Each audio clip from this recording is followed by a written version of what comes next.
Olá, tudo bem? Que bom que você veio. Nós vamos conversar hoje sobre o poder fisiológico da água.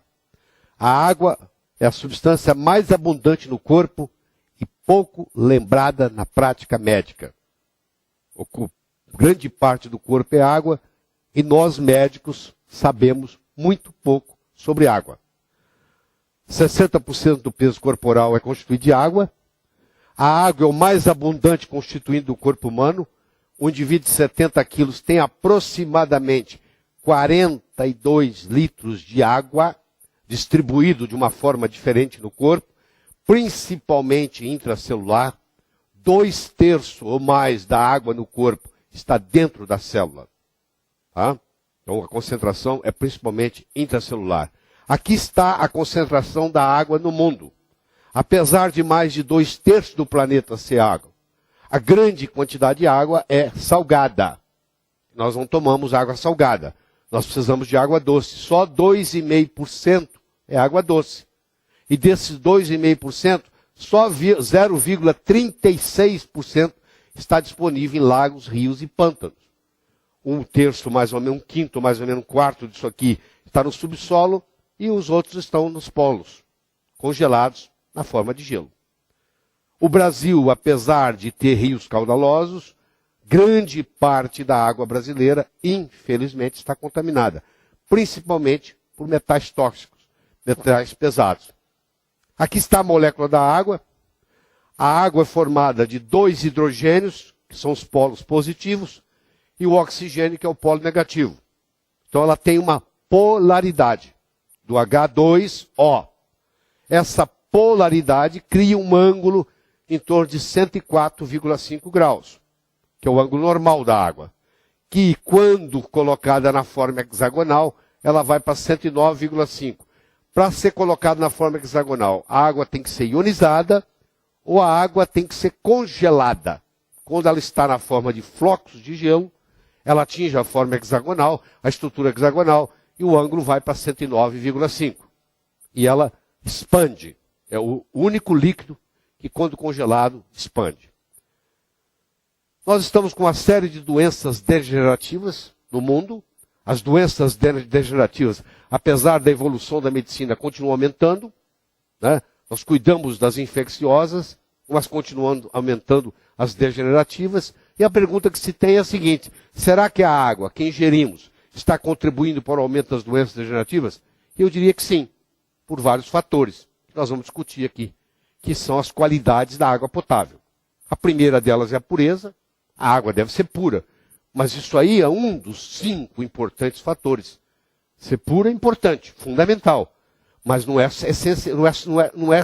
o suficiente. É essencial, mas não é suficiente. Então as águas estão contaminadas com cloro, com flúor, às vezes até de propósito, estão contaminadas com metais tóxicos, estão contaminadas com derivados de petróleo, que é chamados xenoestrógenos, e estão contaminadas com compostos orgânicos. Então isso tem que ser eliminado da água. Essa é a parte da filtragem. Essa é a parte da pureza da água. Isso é um dos fatores. Eu posso ter 10 águas puras e elas serem de qualidade totalmente diferente. Porque a pureza é apenas um dos constituintes. O segundo constituinte da água é o pH. O pH é o seguinte: quanto mais alcalino, melhor. Quanto mais acídico, pior. O jovem é alcalino, o velho, o idoso é acídico.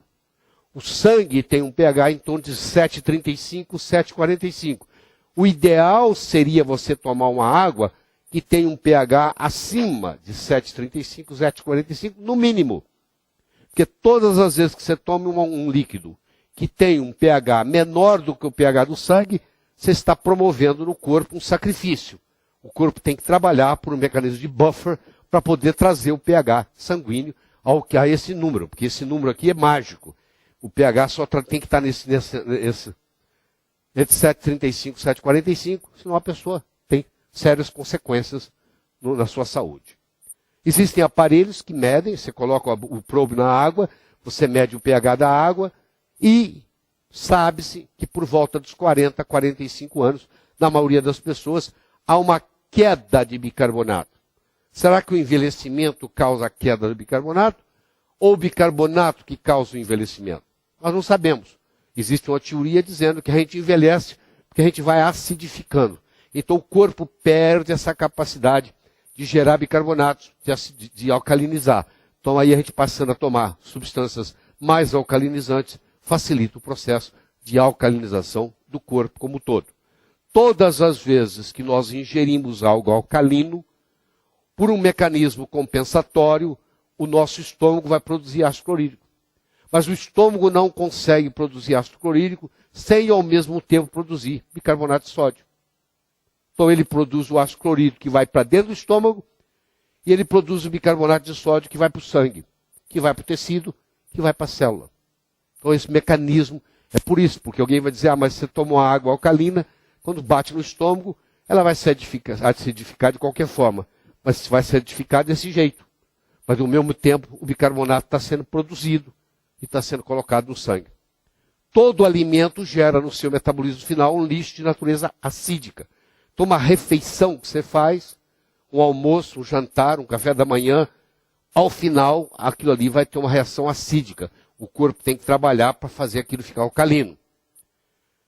Outra característica importantíssima da água, que a maioria desconhece, é a sua capacidade de ser oxidante ou antioxidante. Quando o redox é positivo, a água é oxidante. Quando o redox é negativo, a água é antioxidante. A grande maioria das águas, a grande maioria é oxidante. Ou seja, ele oxida o corpo, enferruja o corpo. A água ionizada é uma água antioxidante.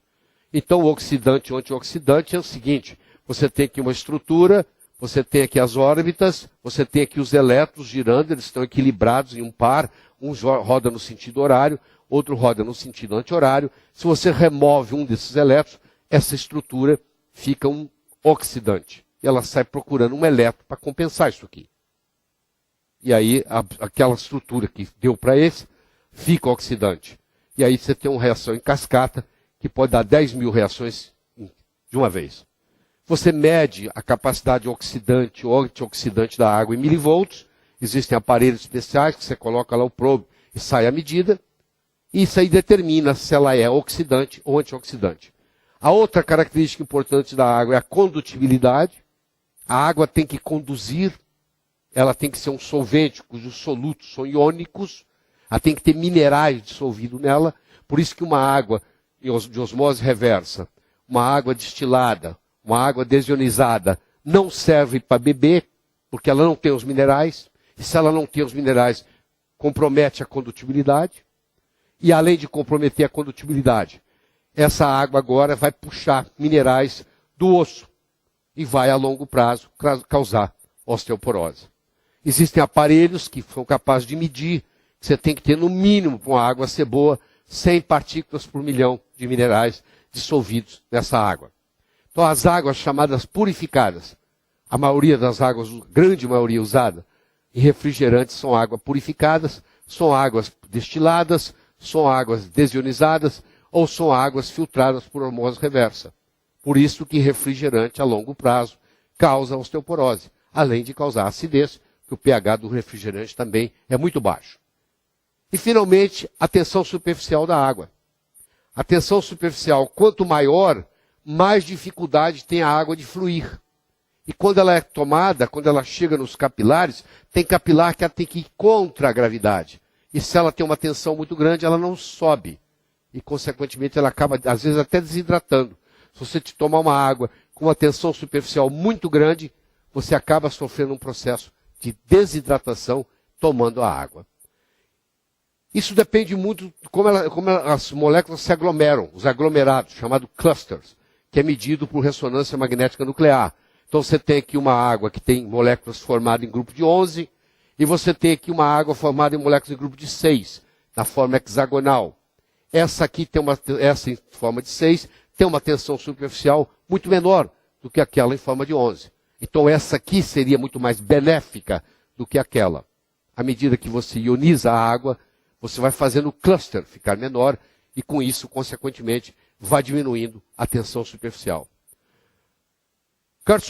Ray Kurzweil é considerado hoje provavelmente o homem mais inteligente vivo no mundo. E ele tem um livro sobre medicina, apesar de não ser médico, junto em parceria com um médico, eles escreveram um livro chamado Transcend, para não deixar você envelhecer. E ele tem uma citação fascinante no livro. Ele diz assim: a água ionizada é uma das coisas mais simples e mais poderosas que você pode fazer para combater uma ampla gama de processos patológicos. Ou seja, é usar a água como agente terapêutico. E isso está sendo feito já. Existe um hospital no Japão, em Tóquio, onde o tratamento é feito com água ionizada. Não interessa a patologia que você tenha, você vai para esse hospital e eles vão te dar grandes quantidades dessa água ionizada, vão substituir, vão fazer um turnover hídrico em você, vão substituir a água velha que você tem no corpo, e a água estruturada, hexagonal, vai fazer toda uma diferença. Então, o que nós temos, nossa conclusão é o seguinte: quando você procura uma água boa, para se beber, com grande qualidade, ela, além de ter pureza, ela tem que ter um pH elevado, ela tem que ter um ORP negativo, ela tem que ter uma boa condutibilidade e ela tem que ter uma baixa tensão superficial. E isso é encontrado em águas ionizadas. Muito obrigado.